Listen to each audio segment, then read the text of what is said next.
asshole. George Michael? Oh. Which George Michael? No. Don't do that. He was only 77. I can name like two people that are younger. 77 is getting up there. Yeah, it's old. Alright, there we are. That's a scary picture. That's a rough thumbnail. Alright, oh, that's me. Okay. Turning that down. Alright. I'm only kidding. Marsha's just being weird, because why not? Alright, so, hey everyone, welcome to the Horror Show podcast / live stream. I'm Cecil Laird. I'm Fuego here. I'm Andrew Mercer. I'm Mark Parker. And we actually had a whole plan in place as to what we were going to be doing today, but we have had to sort of scrap that because so much more pressing and show-relevant news has occurred, unfortunately, today. And I do mean unfortunately. We found out not just 2 hours ago or so that the horror legend and the creator and originator of the zombie genre, George Romero, has passed away. Died. Thank you for that clarification. That means he's not walking around anymore. And so we figured let's make this a George Romero retrospective. We actually were lucky enough to have him on the channel. Fuego did an interview with him when we went to cover Scarefest 2 years ago. Yeah. Big blessing, man. I mean, that was like, it's still maybe one of the most prestigious, if not the most prestigious moment I've ever had in my journalistic career, you know, as far as just iconic people to get to talk to. And it was purely by fluke, you know. I had Susie go over as the eye candy and do most of the talking. And, you know, when he said yes, his handler wasn't there. I'd run over to our booth and in Kentucky at the Scarefest where we were, and I was like, dude, he said yes, and Cecil grabs the camera, and we just bolted over there as quickly as we could, and sadly a little bit of that interview was lost due to some technical stuff, but we got most of it, and even a few minutes getting to talk to a guy like that is, I mean, it was an honor, a blessing, and I'm thankful now, especially, so. Yeah. Apparently, someone just said that Martin Landau has just been announced to have died as well. Wow. Oh my lord. 2 legends in one day, but we're Were they gonna. in the same car? No, because unless the car was taken by lung cancer, because that's how Mr. Romero died.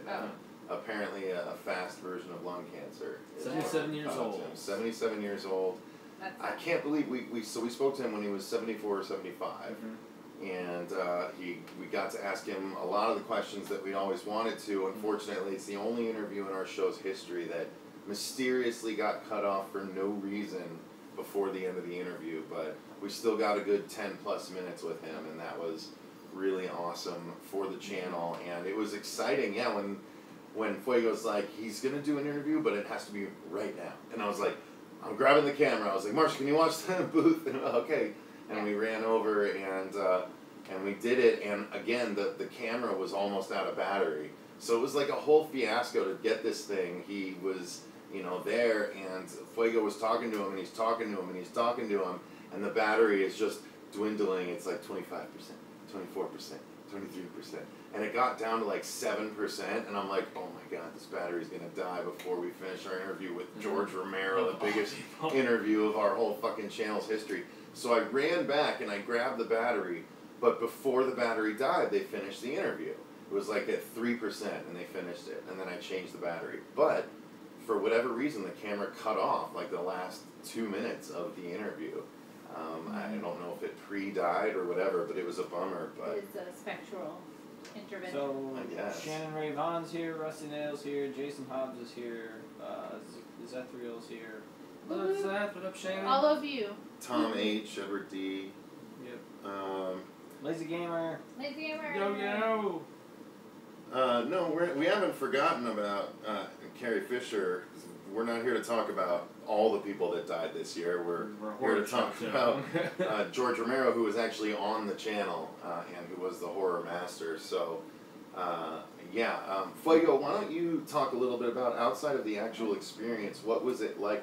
Like, I want to know, I don't know that we've ever gotten on the show proper what your thoughts were. Like, give me your play-by-play when you walked up with Susie and you were watching. What were you thinking? What were you thinking when he said what he said? What were you thinking as you were interviewing him? Take me through all of that while I close the blinds over here. Yeah, you're good. You're good. So it was an interview since we knew that he was there, and he was probably my top priority. It was our golden. It was our like. People. It was our most high like. That's the thing we wanted to do the most. It was our pie in the sky scenario. Well, yeah, it was him, and then Don Coscarelli and the Phantasm team, who we got to talk to the entire Phantasm team except for Don Coscarelli, pretty much, and A. Michael Baldwin, the guy who played Michael. But we talked to everybody else, and so I was prepared ahead of time for this. You know, I had lots of questions together. I was, you know, I did my journalistic diligence to be like on point and ready for it, and so I was kind of walking away from our booth at various times and just kind of peering down, you know, this huge place, because he wasn't too far from us, actually. He was only maybe a 3-5 minute walk, and I just kept looking to see when there wasn't a line there, waiting and waiting and waiting, and I think it was Friday night, if I'm not mistaken, so it was the first like official night of the convention that we got that interview. It was late evening, there was maybe only an hour or so left of the floor time on the convention floor, and Susie and I walked over and there was nobody there, and I'm like, okay, here's our chance, Susie. And, you know, her being the pretty Brit, she does most of the talking, and she's like, we would love it if you would do an interview for us. And I was positive he was going to say no, even with the, you know, lovely Von Slaughter and all of her awesome gothiness, you know, doing the bargaining and stuff. Doing the Susiness. Yes, exactly, which, you know, we love her for that and many other things, obviously. But when he said yes, it was tough for me not to freak out right then and there. But I was like, okay, game face on, let's run back. Let's get the process going, and obviously the butterflies, their wings felt like they had razor blades on the tips as I was running over there because of the fact that I don't really get nervous. So you were thinking like, okay, I gotta get Cecil, but fuck, I gotta do this. I was like, don't fuck this up, don't fuck this up, you know, be on your game, but you know, Was there a little bit of like, thank you God for this opportunity, or was it all just, don't fuck this up? That obviously I was thankful, but I was in such a... I know, but I mean at the time, if that's not what runs through your mind, no, not right? at all. I was thankful afterwards when we went through it, and I didn't feel like I really fucked it up too bad. That was where I was relieved, honestly. But you know, he was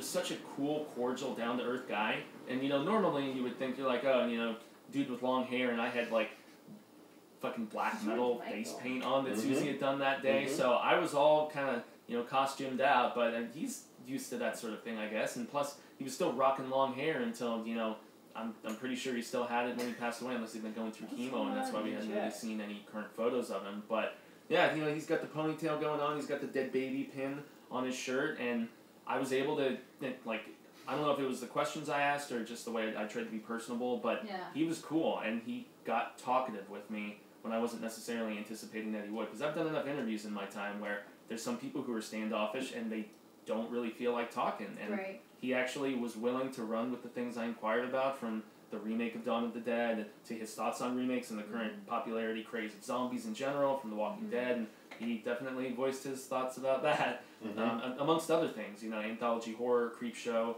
I hit as many bases as I could, and afterwards I was on cloud 9.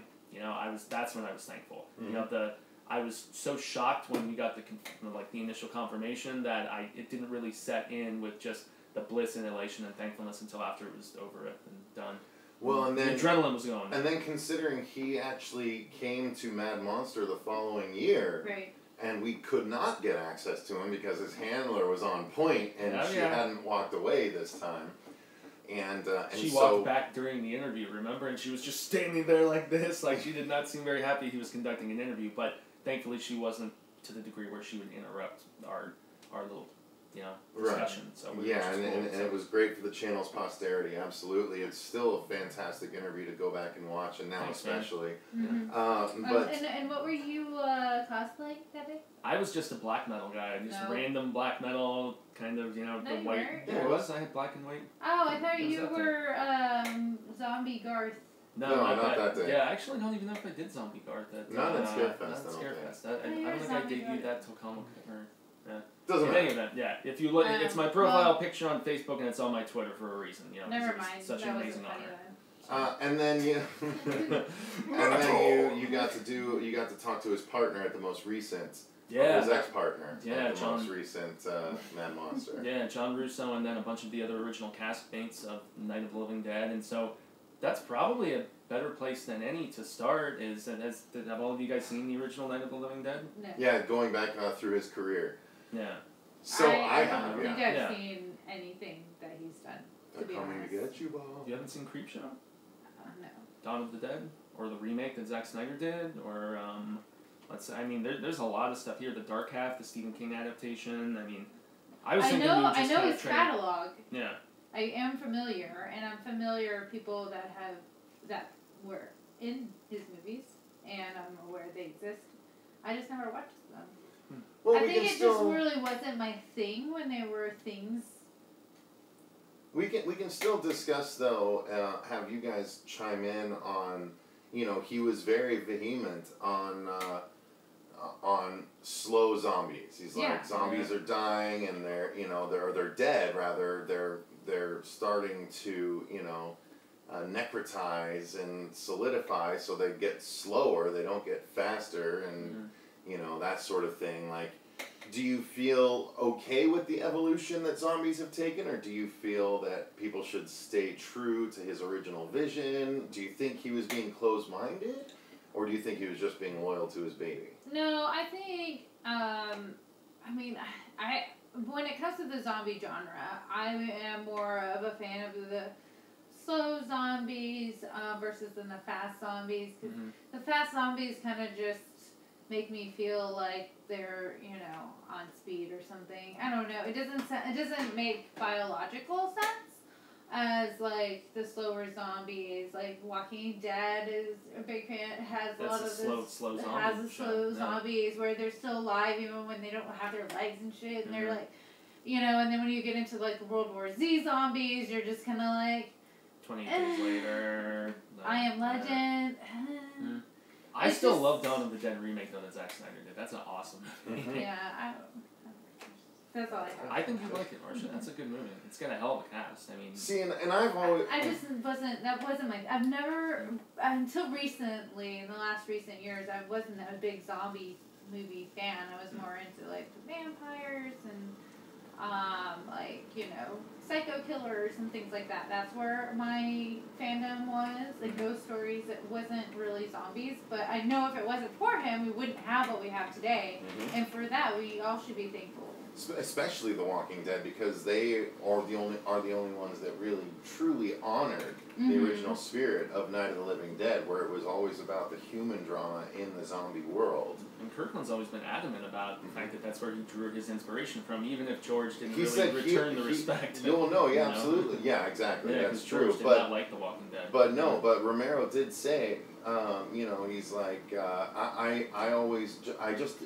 I thought to myself, what would happen if Day of the Dead didn't end? He's like, I never wanted it to end. I wanted to go on and see what else was going on in that world and what other people were dealing with and things like that. Well, and 20 years later, he did, so with Land of the Dead, and you interviewed Eugene Clark, who's the iconic zombies from that one. I did. Big Daddy. Yeah. And they're about to release that as a collector's edition. There's been, he's renowned for a reason. He's called the Godfather of Zombies. He didn't technically invent the genre. There was like White Zombie in the 30s and lots of other stuff. Right. I think even in the 20s, but he popularized it, for the mainstream. And I still love the original Night of the Living Dead because it was so ahead of its time for being 1968, I think. Yeah. And the fact that it had a black protagonist, as the hero, which is so revolutionary. Tony Todd, no less. Yeah, well, in the remake it was Tony Todd. Yeah, you're right. Sorry. Yeah, but in 68... Who did play it in the original? I do not know the name of the actor, unfortunately. Okay. Yeah, but... It always springs to my mind, I'm like, I'm sorry.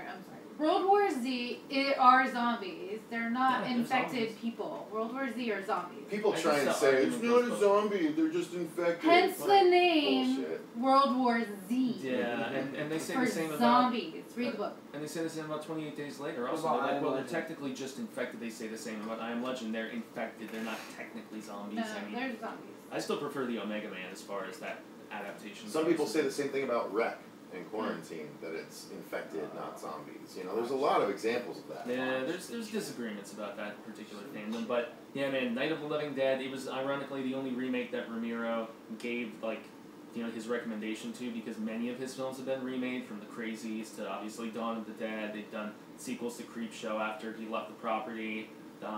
They remade Day of the Dead horribly. They're working on another one right now, another remake, which hopefully won't be as terrible as the one that had, like, I think it was like, no, it wasn't Mackay Fight. For me, it was like Ty Diggs. One of those, brothers from the mid-90s, or mid-2000s, I should say. But he was not a fan of remakes, and he didn't like the whole remake culture that Hollywood has been going through so much, recently. But he did like Tom Savini's remake of his own movie, because, well, he did screenplay it, so. Flesh Off Frankenstein says Dwayne Jones played Ben in the original. So there you go. Thank you very much, Flesh Off Frankenstein. Thank you for the cups also. We use them Absolutely, we use them every week, as you Thanks, see. dude. And just to shout out a few of the new people that dropped in. Man Beetle showed up. Bugger only just heard. Rest in peace, George. Yeah, we heard 2 hours William, ago. Wait. I'm sorry. Tarantino's doing a Masons movie? Did you not hear about? Yeah, we're going to be talking about that on the news. Yes. Manson, I said? Yeah. Charles Manson. But it's so weird because Wolves at the Door just came out, and now they're going to do, Tarantino's that was supposed to be just loosely based and not using the same names and stuff. Oh, I think okay. This is a direct thing? Almost like the one with, it was like Jonestown, but not quite the same.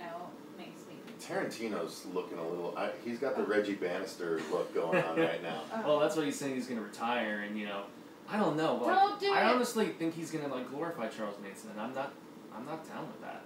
I don't think he'll glorify. But, well, he always has, even his bad guys have like that, it's almost like what Rob Zombie does with his killers. He makes them where you want to root for them, kind of thing, even though they're doing horrible things. Not to in people, Inglourious murder and Basterds. rape and stuff. Yeah, I guess maybe not in that one, but... I don't know why, but this is bringing about... I've been watching the O.J. Simpson, series. Have you? And it was really funny because they were trying to debate on, if they were going to go for the death penalty or not. And they're like, Marcia, we can't even give Charles Manson the death penalty. We're going to give it to O.J. Simpson. That's because he didn't technically kill anybody, though. Well, just to continue, guys, real quick, I also want to shout out Jason Hobbs, William vs. William Productions, let's see, Silly Willy TV, and I think that, Iraq Veteran 714. He says Romero's short movie in Two Evil Eyes was bitchin'. Yeah, based on the Edgar Allan Poe, man. Good call. Yeah. Dante X Homie. Wow, no mods here. Mods. Let's see. Tarantino's been showing 3 minutes back to back. Okay. Yeah. So, just trying to keep up on everything here. Fuego, what would be next? Well, I mean, we talked Night of the Living Dead. Another one that I'm a big fan of is The Crazies and the remake. Similar to Dawn of the Dead, I think I might like the remake a little bit better, just for the sheer fact that they took a Romero movie that I thought was very, very good. I mean, people don't love The Crazies as much as they do a Dawn of the Dead. That one is basically about a nuclear spill infecting the water supply in a small town, and that one is borderline Contagion type thing, people acting crazy because of it. But I thought the 2010 remake with Timothy Ola Fantastic was damn good, and if you guys haven't seen it, I highly recommend that, along with the 70s original, I should say. So someone said something about the season of the witch. Yeah, that's one that I ironically have not seen, and not to be confused with the third Halloween movie. That's one of the few Romero ones I haven't seen. I haven't seen Martin. I haven't seen, and Martin's a vampire one from the 70s. Oh, I thought you were talking about the TV show. Martin, how y'all feeling? Y'all, what's up? Tommy, you ain't got no job. Hey, yo, bro, man, what are you doing in my shower? I think that was the first television season that Cecil gave to me. It was Martin. Like, hey, do you want this? I'm like, yeah. Did it have a living single bonus season disc, 1 perhaps? and season 2.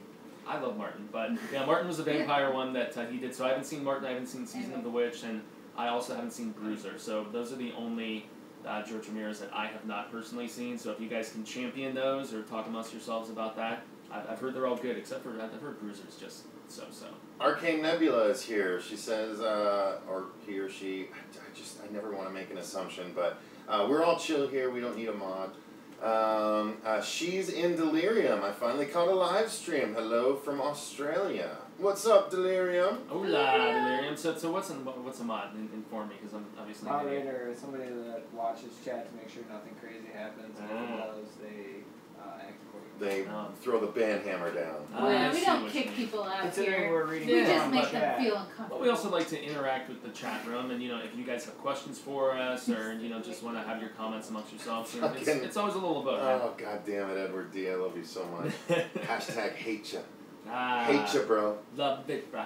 Alright. So in 78, Dawn of the Dead, obviously one thing that Romero talked about when we were having our discussion is how he always tried to be allegorical with his zombie movies, and so Dawn of the Dead was about just consumerism and how, as a society in the late 70s, that's what we were gravitating towards, was the instant gratification, the bye, me, and so that's why it's like people get locked in a mall, and, you can just play with anything you want, eat anything you want, but, and danger lurks outside, so he was not a fan of the Zack Snyder remake, which actually James Gunn, Guardians of the Galaxy, Slither, James Gunn scripted the Dawn of the Dead remake that Zack Snyder directed, which I can't talk enough about how much I love that movie, man. It's fantastic. Is Bruiser a Romero? We That is, were talking that's about one of the that 3 that I haven't seen. Okay, so Chris Reanimator joined in, said Bruiser combined my favorite band with one of my favorite directors. Weird flick, but enjoyable. Yeah. And then Will Roop says they are the best white YouTubers, and I say thank you, Will. Take that. Rusty Shackelford, hello, sir. Yes, sir.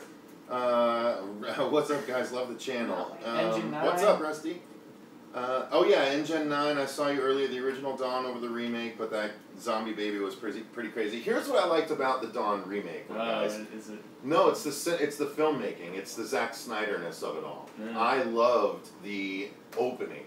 The opening of that fucking movie was so good with the lady that gets home and then Sarah Polley. And then the boyfriend and the kid and her driving away at the end with the over the head shot that can be attained by most drones now. Like, but it was the chaos below, and the shot in 30 Days of Night very much mimicked that, going down the street from overhead, and I was like, oh, that's like straight out of Dawn of the Dead. I know that one.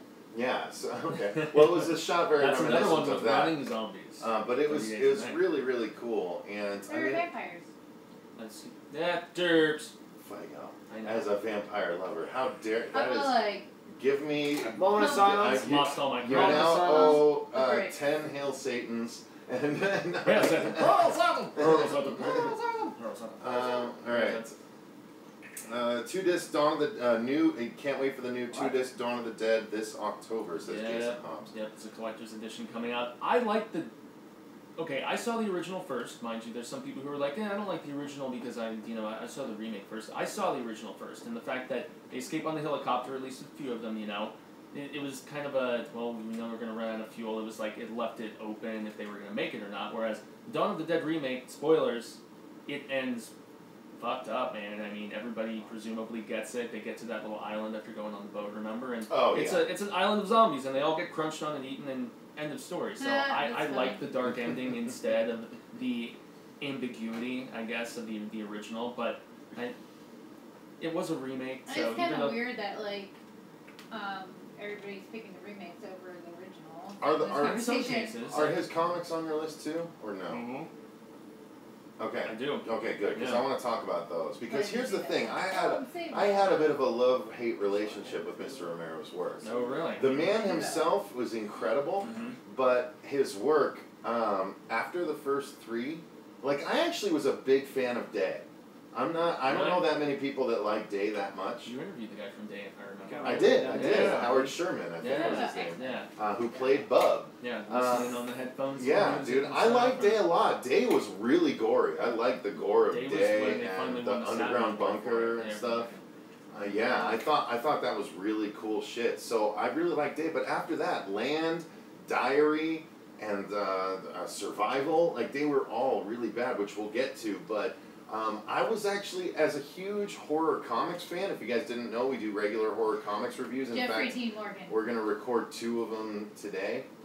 You okay? But you right? just ran it. Guys, just in case you didn't know, Marcia has supernatural Tourette's, where every now and again she just shouts something from Supernatural. Rusty now just asked if you could have any cast member from The Walking Dead be on the guest show of the horror show, but it would be, and I said Jeffrey Dean Morgan. That's actually a good question. How could it not be Because Jeffrey... He says, who would it be? Jeffrey Dean Morgan? Andrew Lincoln? Obviously Andrew Lincoln. No, Jeffrey Dean Morgan. Honestly... Two birds, one stone. Jeffrey Dean Morgan would be great, but I would, if it had to be from The Walking Dead, I'm curious, I would take Stephen Young. Because he's been there from the very beginning. So is Rick. Andrew. So is Rick. I know, but I always found Stephen's really funny, and he's an improviser. So he's been on a couple podcasts I like. So there's more content for me to talk to. None of us said Norman Reedus, even though I love Cigarette Burns and Boondock Saints. I mean, he's alright. He just seems like he'd be too cool for school. Like he wouldn't have that much to say to us. Stephen Young seems like he could fit here. You know, like he would be badass enough to just hang out. Jeffrey Dean Morgan, I feel like, would be too, though. I think he'd be awesome. Jason Hobbs, I'm also not a fan of The Walking Dead, so you're not the only one. Walking Dead's we okay. are the only ones. Weirdo. It's a pretty good show. It has its moments. Hey, I put myself Silly out there. Willie says, my favorite quote from Day is, "They're fucking dead, and you want to teach them tricks?" Yeah, love that shit. Okay, fuck yes, Negan, hashtag Negan Army. Yeah, Negan. By the way, you really need to catch up. Oh, I have something for you. The regular issues are really good. Oh yeah. They're really good. I know. I've been really bad. Oh, you know that the Here's Negan hardcover's coming out, right? Collecting it all. You're gonna have to get that too. Yeah. Because you've got all the issues, but it's gonna be nice to have a nice hardcover of it. Because that's Put his. it on your shelf. That's his origin story. I can read it to my baby. My baby. So I think that's as good a time as any to shift on to Creepshow, because that's where he kind of turned the corner as far as pushing his love of anthology storytelling. You know, stuff like obviously Twilight Zone and all the Tales from the Crypt stuff, all the stuff that EC Comics did. A lot of those dudes who were getting into horror in the 70s and 80s and stuff, they had an affinity for that stuff because they read it as a kid. Vault of Horror, Haunt of Fear, all those different publications. And so he decided to team with Stephen King because they both had a similar love for this gruesome anthology storytelling. And he's like, what if we do a movie in the spirit of those comics and some of those shows we liked so much, Alfred Hitchcock Presents and things like that, and let's make Creepshow. And so King wrote all of the 4 stories, and then that Romero, helped him out with the screenplay and directed the film, and I love Creepshow. I must admit there's some stories that are better than others, but Marsha, you haven't even seen Creepshow? No, I haven't seen any of it, to be honest. It's not that I have anything against George Romero or anything like that. I think it's I feel bad coming back to it now. No, I don't know. It's fine. Like, this is about him, so we should be talking about his stuff. I just, never had the opportunity or discovery of it. Did he produce the whole of Creepshow or just 1 or 2 of the segments? He directed the entire film. Directed the whole He directed the entire film, yeah. And then Bernie Wrightson did the accompanying comic book, but he collaborated on the screenplay with Stephen King, and then he wrote the screenplay himself for the sequel, but he didn't direct the sequel, Creepshow 2, which has probably the best segment of any of the Creepshow, The Raft, which is one of my favorite Stephen King short stories, and yet it is so gruesomely, delightfully adapted. I mean, it was 1987, which is like one of the awesomest years for horror ever. I mean, 87 was so iconic with all the different stuff that came out. That Raft segment, though, I mean, it's got boobs, it's got gore galore, it's so good. I love the Creepshow stuff. Okay, just a few points real quick. Lazy Gamer, Jaws the Revenge, all the soap but none of the horror. The shark roars like a fucking lion. But I fucking love that movie. I did put it on a Guilty Pleasures list when we did that, I think, for Get to Know the Horror Show. Let's see. Jason Hobbs, never seen the Creepshow, and I'm a weirdo. Love you guys. Yep, I haven't seen it either, so you need to go. You need to watch it, guys. Lazy Gamer asks, so good. have you guys seen the movie Hell House LLC? No, we haven't seen the movie yet. We did do a trailer reaction to it though on the channel if you want to check it out. Okay, any word on Road of the Dead? William versus William says, I don't know how far into production they were on that when Romero passed away. Just starting. He co-wrote the script, and it makes you wonder if he wasn't directing because they knew his health was failing. So someone else will step in and finish it. It will be technically the last thing that he worked on.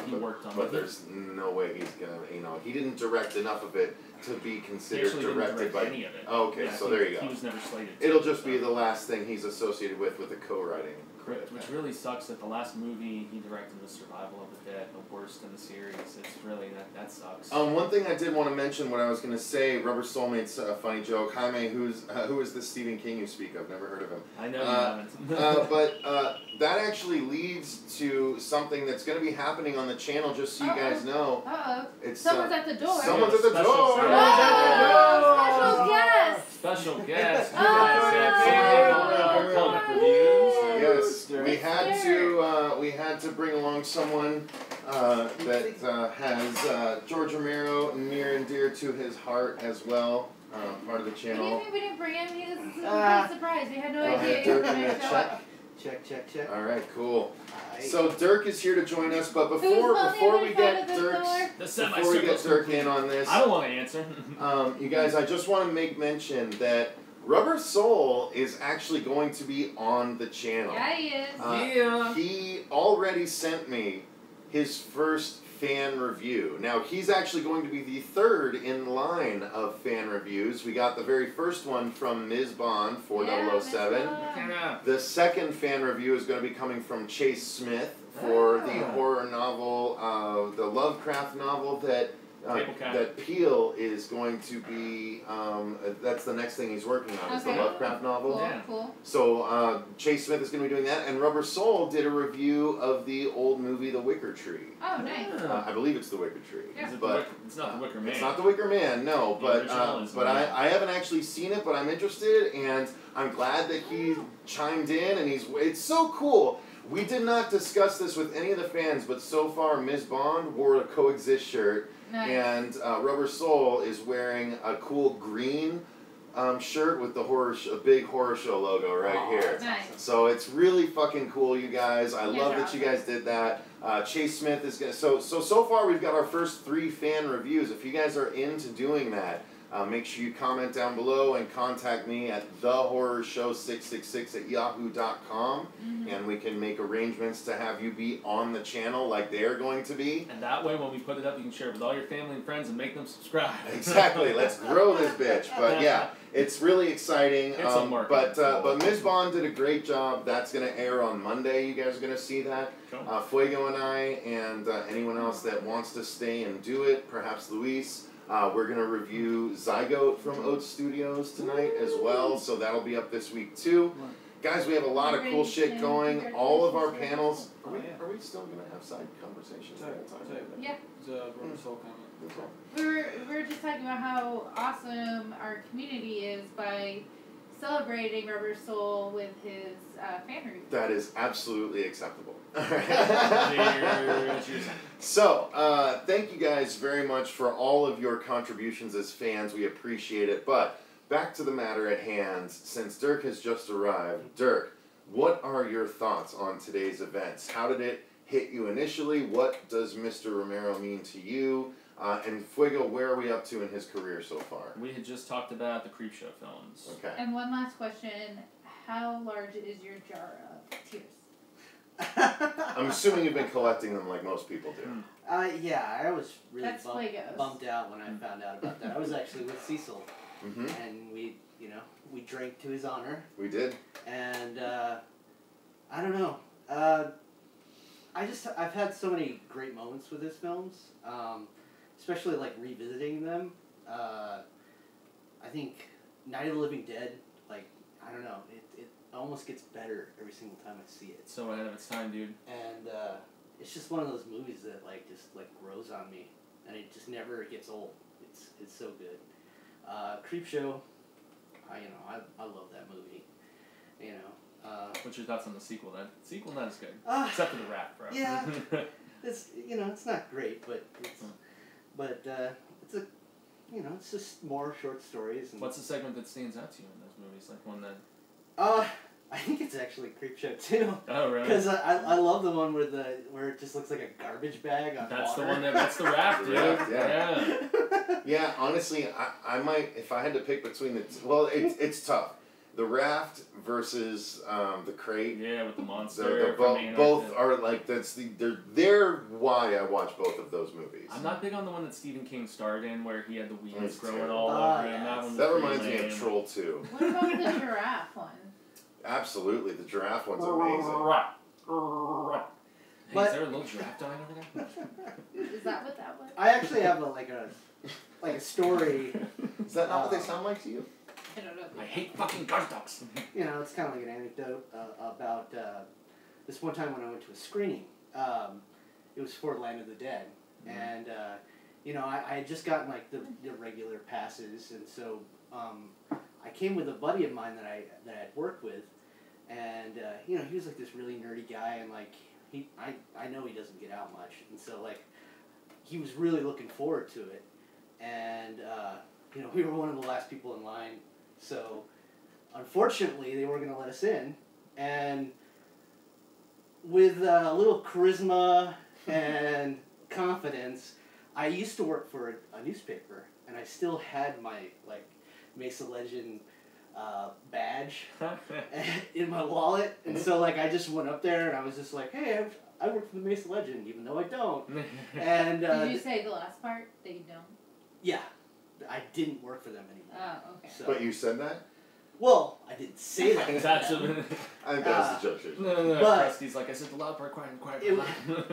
It was just kind of funny that, you know, like, I was still able to get us into the movie, even though, like, you know, like, I shouldn't have. And it was funny, too, because she said that she had, like, she knew who I was and everything, and, like, and that, because I told her that, like, one of her reps, I just, like, said, one of her reps gave me these tickets and blah, blah, blah, and she totally bought it, and, like, she gave me, like, this whole press kit and everything. What a dumbass.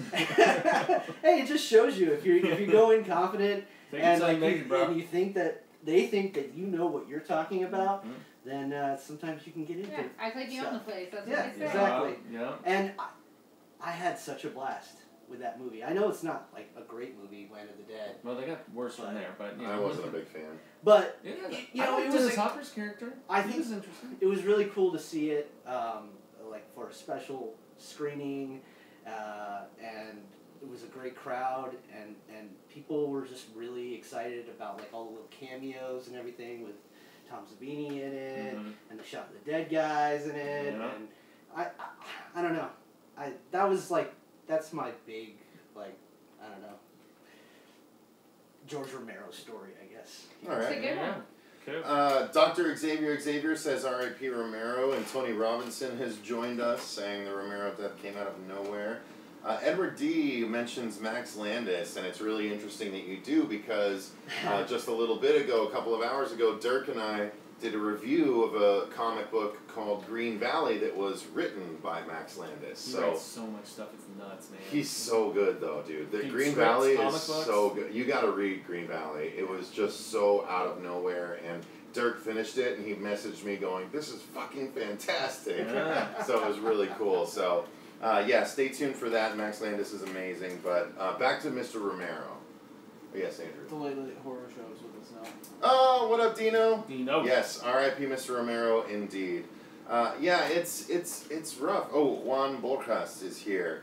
What's up, man? I don't really want John Carpenter to be the next one. No, well, but that's yeah. Let's not jinx it. That would be bad, because all our horror guys are dying between Wes Craven and now George Romero. Hopefully, we won't get too many more, because they were a year apart or more. I was confused because I thought he had already died. John Carpenter? Yeah. No. Nope, still around. Thankfully, he's still around. He was just calling. He was just calling Rob Zombie an asshole. That's or a piece so of funny. shit. Piece of shit, right? Oh, that's so funny. You go, Rob Zombie. Yeah, you get him, dude. But yeah, so okay, that's what's next, Fuego? Well, him and Stephen King being homies, I haven't personally seen Monkey Shines. Have you seen Monkey Shines? Yeah. Yeah, okay. Well, I mean, if you can impart some wisdom about that one, or Dirk can. It's creepy, but it was done by, once again, my favorite podcast, How Did This Get Made, did do an episode on Monkey Shines. It's about experiments on the monkey, and it's becomes homicidal, and it's creepy if monkeys make you unnerved. What made me unnerved by it is that fucking Cover? symbol monkey. Yeah, on the cover. That scared me, man. Because I had one of those. My family had one of those, and I don't know why. Like, why? Except anyone to had terrify those. children, you know? They That's must why have you- sold that that's to why you parents have with a that. tag as children terrifier. Yeah. Like, and then, you know, buy this monkey with symbols. That's what I need to do. I need to get one of those. You should. Right over his bed. Yep, absolutely. He'll And then fall just in like line. time it so like every now and then it'll just like go off. Train him young, Like in the man. middle of the night, just like ding, ding, ding. But yeah, he teamed back up. Yeah, go ahead. No, Awesome. please, go ahead. Sorry, Yeah. we're talking about other things now. Yeah, he ended up teaming back with King, though, after doing Monkey Shines a few years later to make The Dark Half, which is a slightly autobiographical King book in the fact that it was all about the Richard Bachman pseudonym, that he was, you know, that it was unearthed, and, you know, they pulled the curtain back and people found out that he was writing under a pseudonym. And this is, imagine if Richard Bachman came to life as a character that you had made, and he is trying to terrorize your family and stuff. It's not the best King book, but it's one that's very intriguing about like the whole Siamese twin aspect, and it's got some very beautiful shots and gruesomeness. Great performance by him. I'm trying to think of the actor, and it's totally eluding me, and it's taking me off, and I cannot think of it. Jeff Goldblum. No, it's not Goldblum. You're thinking of the Fly. But yeah, the Dark Half was good, man. What did you guys think of the Dark Half? Lackluster? Rob, you like the Dark Half? Was it Christian Slater? No, it wasn't Christian Slater. Timothy. I give up. Dalton. I can see the guy. Timothy help me Dalton? out here, guys. Timothy Dalton, Ingen says? That's Question mark? what I I said. don't think it was Timothy Yeah, Dalton no. because he was 007, and it definitely wasn't that guy. Alright, let's see. I'm sure Rob knows, or somebody Google it for us. Jane Levy. Jane Levy. No. Yeah, no. Jamie. Alright, so, what's next, Fuego? Emma Roberts. Next up, I mean, he didn't direct anything for 12 years. You know? So were there comics in between there? The comics came in 2015, or 2014, I should say, when he did Empire of the Dead, 15 issues for Marvel. No, he did something before that, too. Not from what I saw. Oh, What yeah, are he did. What are you thinking? Body Bags. He Body did Bags was where, I mean, I know him and Carpenter acted in that, or maybe he directed a segment. That was it's a comic book. Hang on, I'll look it up. Please I'll do, find out. because, Yeah. wasn't it Oh, anything else? Timothy Hutton. Timothy Hutton, there you go. I knew it was something Timothy, damn it. He actually, he has a great dual performance in that where he's the author. No, not Body Bags. Toe Tags. I think it's Toe Tags. Rubber Soul. Okay. Yeah. What does he have to say? Rob, do you like The Dark Half? Book, he movie, knew both? the answer. Yeah? Oh, thank you, Rob. Appreciate Me that. and Rubber Soul are like this, just so you know. Yeah, I'm Okay. pretty sure it has to do with him in some capacity. 'Cause it's fucking Toe Tags with George Romero. Well, there you go. Yes, those are Bernie Wrightson covers. Yeah, Bernie Wrightson covers, Yeah, but well, there you okay, go. so I have the Toe Tag series. The thing that bummed me out was there were zombie animals. So there was like a zombie elephant. Zombie and animals, huh? Aw. It was Really? really. Of course, Marsha's still like, oh. It was really Poor weird. elephant. It felt like a stretch. Eating It that felt person. like a money grab, utilizing a Romero zombie sort of know-how. So Toe That would Tags be was a little bit terrifying. rough. I did want to at least mention that. Let's see, when did that That actually did come actually out? look a little bit terrifying now. You just see these giant elephants just picking people up by the trunks. Nom nom nom. nom. Yeah, pretty much. Nom nom nom. But nom. they're yeah. But they're that's true. vegetarian, so it doesn't make sense. Are they though? Are they real? Are you watching elephants year round? They're undead, so like that already like you know. We Yeah. still shouldn't kill them, though. Poor aminers. Yeah. So Toe The Tags. Revenge of the Tusk. Toe Tags was rough, but that did happen in that 12-year gap. Okay, so that's when he was obviously branching out, doing different shit. So what's after that? I mean, after that was when he decided to get back into, directing films again, and 2 years, he did Land, Diary, and Survival, and, those were all, Land was commentary about,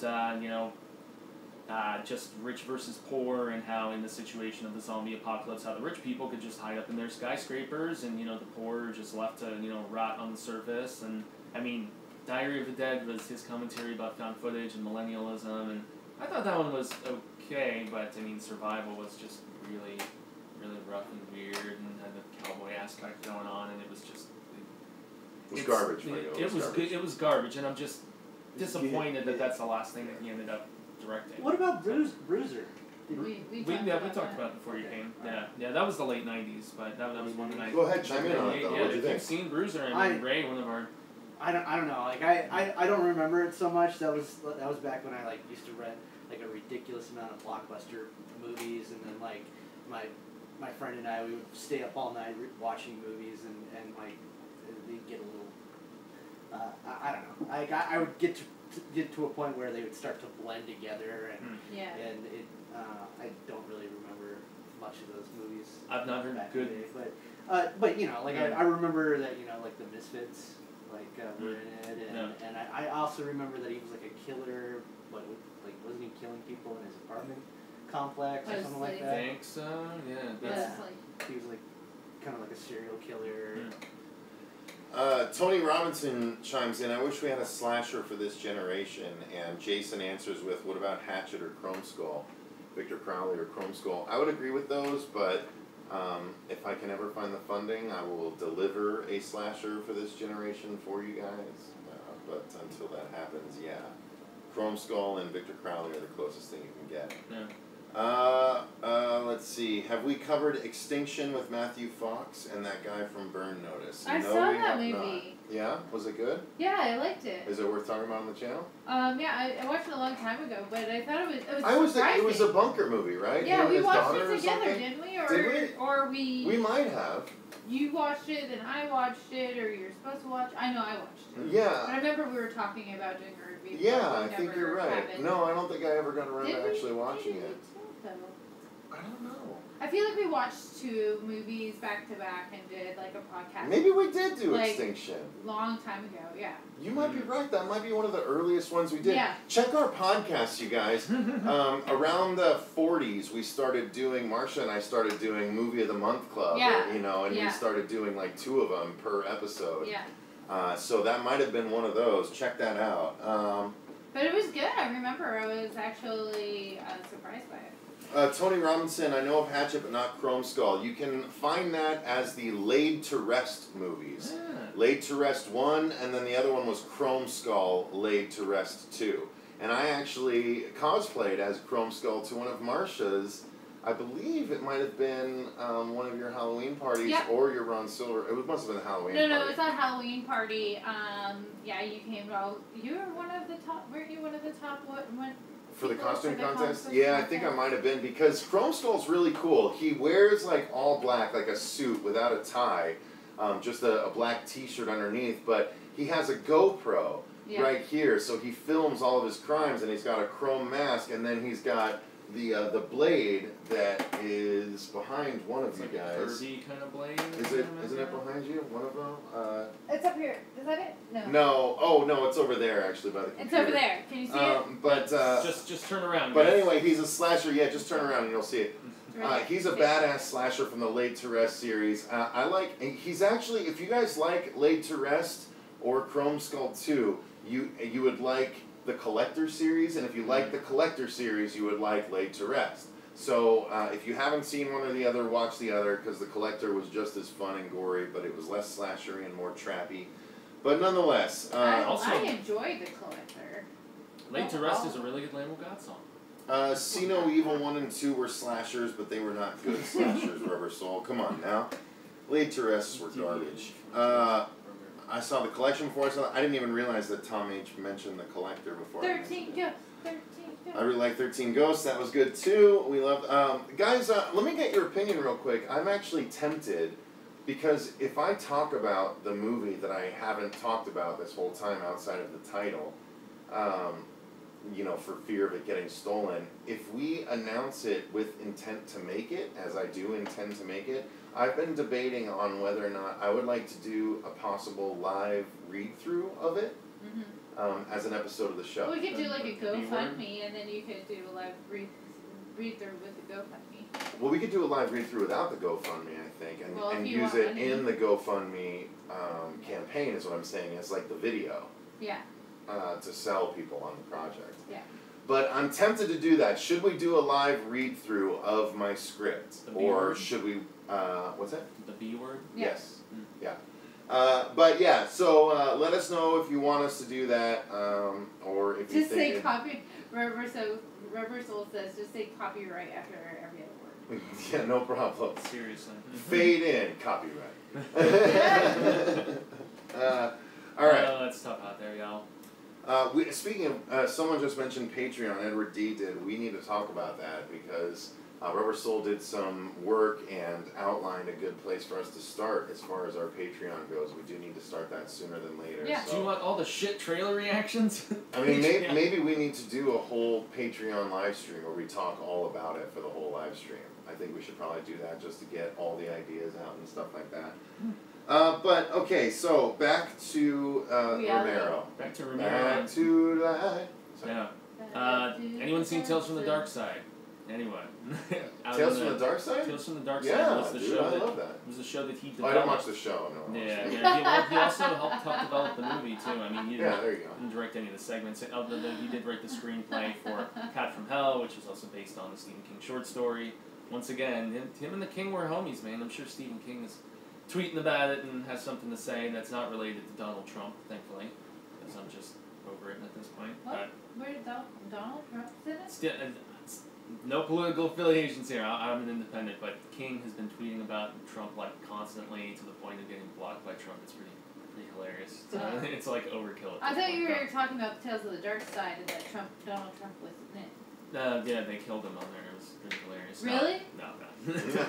No, but George Romero developed it, and it was basically like Tales from the Crypt Light. It preceded Tales from the Crypt. It was on regular TV as opposed to. He also directed 2 of the segments, if I'm not mistaken. So ran for 5 seasons, and I had started reviews of it until I was just seeing the lackluster quality in comparison. That's definitely one that I'm hoping to get back to. You need to get back to that, and people still request for you to finish your Supernatural reviews, your season reviews from over a year ago.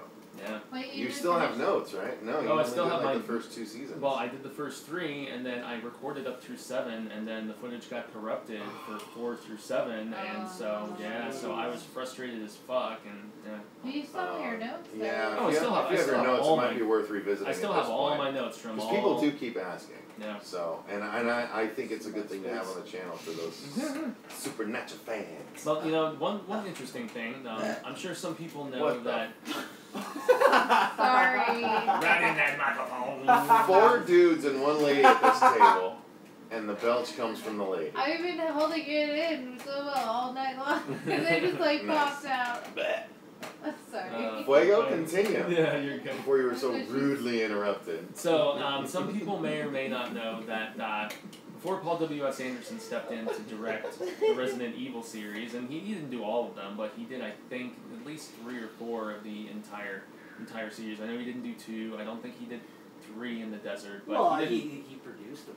He produced them all, but he didn't direct them all. But they were his babies. So, long story short, before he was brought in, George Romero was originally supposed to direct the adaptation of Resident Evil. And it was all based on the fact that he did a live-action television commercial in 1998 for Resident Evil 2. So the phenomenon had already set on, and when the second game was coming out, Biohazard as it's called over in Japan, that they're like, damn, this came out pretty cool. Are you interested in helping us adapt this series to screen? And he put a script together, and he wasn't so big on it, and then he did some rewrites, and apparently the studio wasn't so big on it, and Paul W.S. Anderson ended up going forward with it, but at the time they were like, oh, he did Mortal Kombat, and he did the space movie, which is eluding me at the moment, that I love so much. Oh my goodness. Which one? Event Horizon. So yeah. Wait, who's on the other side of the door? We have another visitor. Don't want to answer. Do we have? Yeah, have a seat. We have. Yes, guys. Lou has arrived. Look, your hair matches. Yeah, another. I'm gonna get him rigged up, so Fuego, continue while I do it. Yeah. So, would you guys have been down with seeing George Romero and his no doubt very different vision for Resident Evil? Dirk, you probably heard about this, right? Oh yeah, I started reading the script, and it was way more of an adaptation of the video game. It actually had like You're all the way in Jill it. Valentine Nice. and Rebecca Oh, you guys and are like good you know. He probably Like, has more to say than I It do. wasn't great, but and I didn't finish it, but that but might at say least everything. at least it was like it was the movie or the video game rather, and Which is one thing that ticked me off so much about that first Resident Evil Yeah, movie. 'cause Like, I think- who the I hell think- is Alice? Why did she? yeah, do I was that? just I think when after I saw Resident Evil for the first time, I was just like, what did I just watch? That was not the fucking game. Yeah, I was so disappointed with that. And with the fact that Manson was doing the soundtrack and everything, like, Yeah. I was it's got a great metal soundtrack, but Wait, the when movie did is we get on Resident thoroughly Evil? mediocre. George Romero wrote a script. He was supposed to direct Yeah. Resident Evil, and Do you think it would have been better? I don't know. Action packed. Yeah, more of a horror film than an action Yeah. film. Lou walked in and Arcane Nebula says, Brittany looks different. So Lou, why don't you chime in then? What are your thoughts on Mr. Romero, and what are your thoughts on him passing and his I'm legacy happy. and whatnot? I figured you would be, yeah. So happy. Clearly. It's joyful, in Uh, fact. I mean, to be honest, like the only Romero, I mean, is the, Living Dead movies. Bruiser. You guys ever see Bruiser? We were just Were you talking talking about that? Okay. Yeah, very, very vaguely though. I mean, I have not seen it. Dirk can remember much. Do you? I remember the cover, the guy with the white face. Yeah, I I remember remember, yeah. it was the British actor. He played Cecil in First Class, and he was in a lot of Guy Ritchie. He was in Lock, Stock, Two Smoking Barrels. I remember the actor. I remember it being straight to the video, and I just saw the cover, and I was like, all right, Romero, that's a weird cover, I'm going to take it. Other Romero what's that one he did with Argento? They did the Edgar Allan Poe adaptation. No, yeah, that we talked about it. Two That Evil one- Eyes. Yes, that was a good one. They each directed a segment, right? Yeah. Yeah. I guess my favorite memory is IFC put out a documentary years ago called American Nightmare, and it focused on like 5 specific films. Of his or no, just different movies? Well, it was a documentary about how these films, the times they came out, and how politically charged they were. So it was Night of the Living Dead, Texas Chainsaw, Last House on the Left, Halloween, and Dawn of the Dead. Nice. Oh, so he was on there twice. So he was on there twice, and I just remember and it was like just interviews. It was a really good documentary, one of my favorites. But I don't know, I just remember. Yeah, he said something about protesting. He was talking about how back in the '60s everyone protested, and then he was like, "Look at the world now." I was like, "They did nothing." I don't know. That stuck with me forever. Wowza. So I mean, those are my memories. But yeah, I mean, just that. I can't think of any other movie that he did that I can recall seeing other than those films. Creepshow, Creepshow, The yeah. Dark Half. I never saw that. The Crazies, Monkey I only saw the Shines, remake of Martin, The which Crazies. was the '70s vampire. The vampire one. Yeah, I've always wanted haven't to see seen it that and one. never seen it. Yeah, same here. Yeah. Well, yeah, I mean, it sucks. I mean, these icons are gone. But The Godfather of Zombies, as they say. That's what happened I to mean, you. yeah, he created the modern take. Popularized it, Yeah, at least, like yeah. before that, zombies were like a voodoo myth thing, and then he was like, "Hey, let's have them eat brains," and now everyone's like, "What do zombies do? They eat brains, bro." I mean, without him, there'd be no Walking Dead. Nah. That's for That's sure. a fact. Yeah. No, Kirkman's been vocal about that, as we said before you got I mean, here, it so. sucks that he's dead, but hey, old age, right? That's what happens. 77, lung cancer, yeah. Jesus, he's craving down him. Gina Ross, what's up? Good to see everyone. Been away for a while. Knew I had to plug in today. Looking and sounding good, everyone. Love my fave Table Cat. Of course, Table Cat 2's right here. Table Cat. Let's see. What do you think of the Thanos Black Order reveal at D23, Cecil? Honestly, I haven't been able to look at that much of the D23 stuff yet. Did they actually release any footage yet? They There's did. a trailer description that sounds batshit Well, they crazy. showed like 2 minutes of Description, footage, sure. yeah. I've had a couple of. I no- watched no- the Black Nerd. Talk about it, but like no legit- actual footage yet. No, I mean, okay, so. the photos There's no of the public black, footage at least. the footage, not the footage, but the image of the Black Order That could they be showed, sticky. which is so interesting because they looked exactly like they do in the comic. Juan says, guys, answer my question, please, since he asked so nicely. His question is, what's your favorite scene from Romero's original Dead trilogy? I cannot think of a single one, so I'll just bow out. Marsha, what's your favorite? When the zombie ate that girl by ripping her face off. Sure.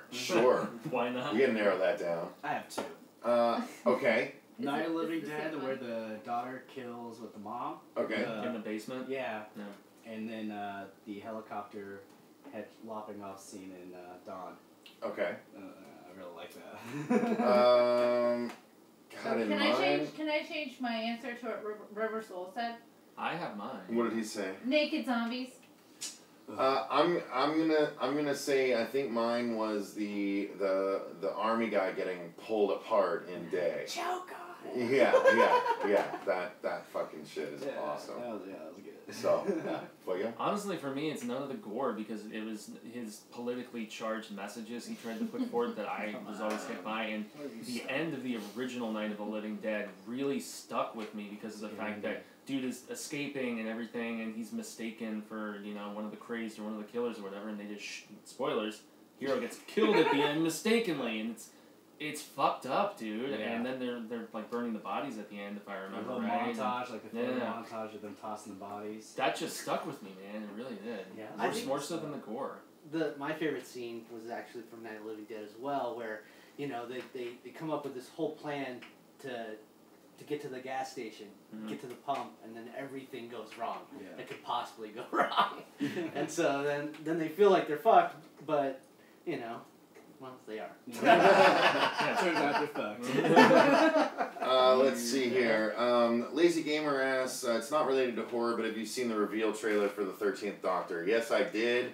I'm excited about it. However, the Doctor Who, they're finally making a female Doctor. Yeah, that's really exciting.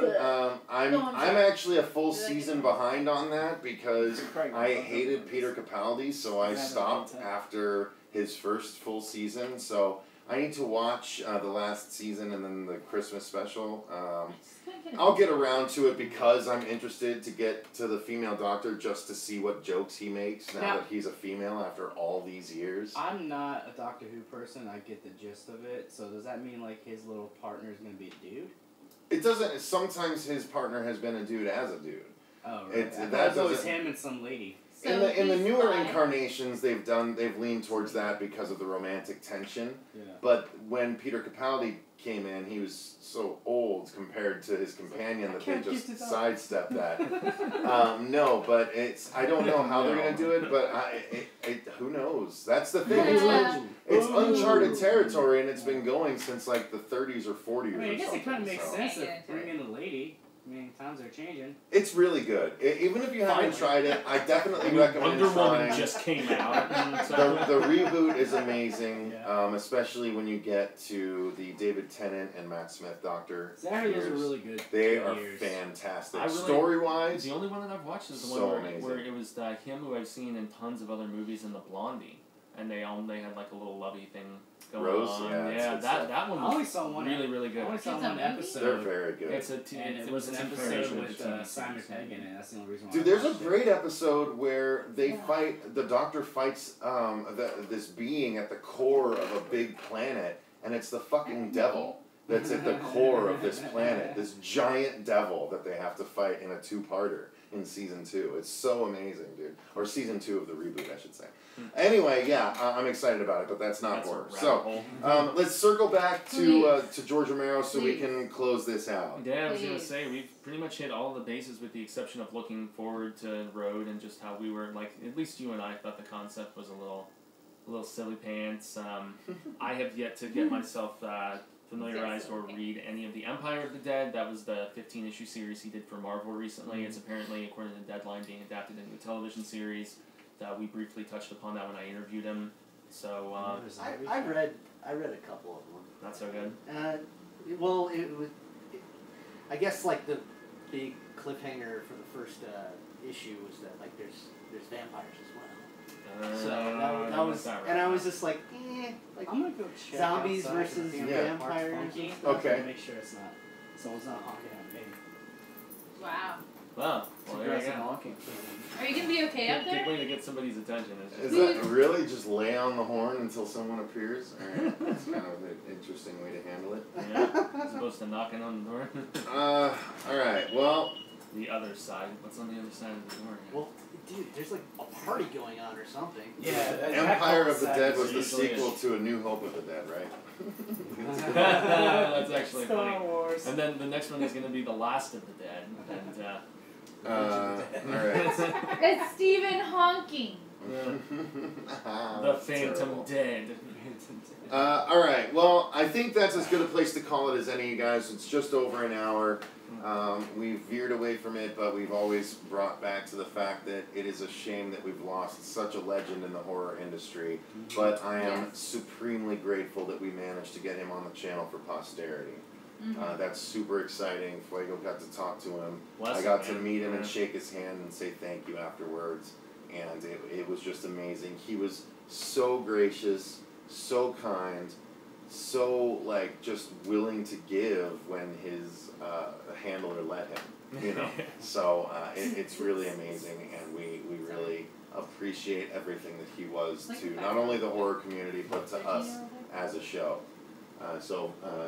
Dirk, any final thoughts from you? Well, I just think that his face belongs on like the horror Mount Rushmore.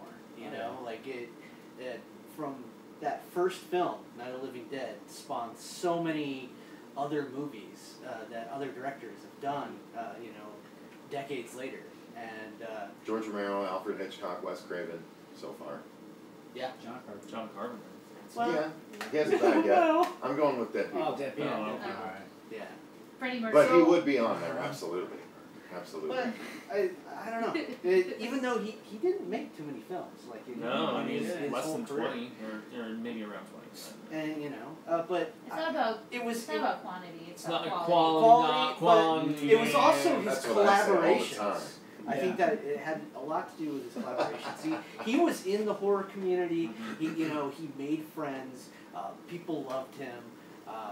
Man, Tom Savini wrote like this really I haven't seen anything cool yet. thing like about his friendship, and he just seemed like a really friendly guy, and that's why he probably did an interview with you guys, because he was giving. Yeah. And it's a bummer his fallout with John Russo, though. You know, since they did the script for the original one together, and then they veered off on their separate paths and stuff. Yeah. So. But they ended up creating some cool stuff. I love Return of the Living Dead. That one's great. Yeah, they changed the tone drastically for the movie compared to his novel. But yeah, nonetheless. Final thoughts for you?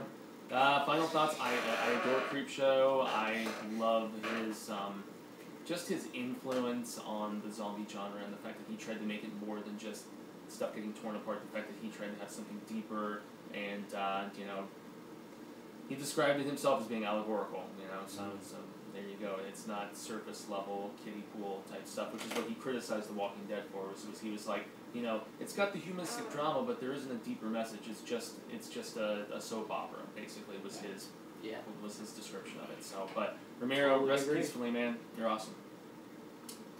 Mercy. Thanks, George. Marsha? Rest in pieces. Awesome. Too soon? Too soon. He's going to be the first undead director, right? Yeah, like Fuego said, man, I mean, without him, we wouldn't have the zombies that we have now. I mean, he started this whole thing, so, I mean, that's a good legacy to, go out on. Yeah. Not a lot of people get to create something, that lasts forever and influence, like, a shit ton of other people and a bunch of copycats. Yeah. Exactly. So, yeah, man, rest in peace, George. Yeah. Indeed. Well, thank you guys very much for joining us. Thank you, Mr. Romero, for everything you did for us. We appreciate it. We appreciate you guys watching. Arcane Nebula is apparently going to be streaming the Canarium, which we just released our trailer reaction for yesterday. So if you, Arcane, if you want to throw up your gamer tag so people can seek you out and find you on Twitch or wherever you're going to be doing it, feel free. But thank you guys very much for joining us. Edward D ends with a game fly.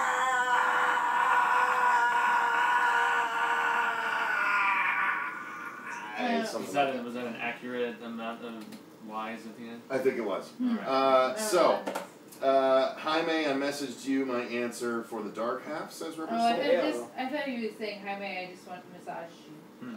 Okay. Wow. Alright. Anyway, you guys.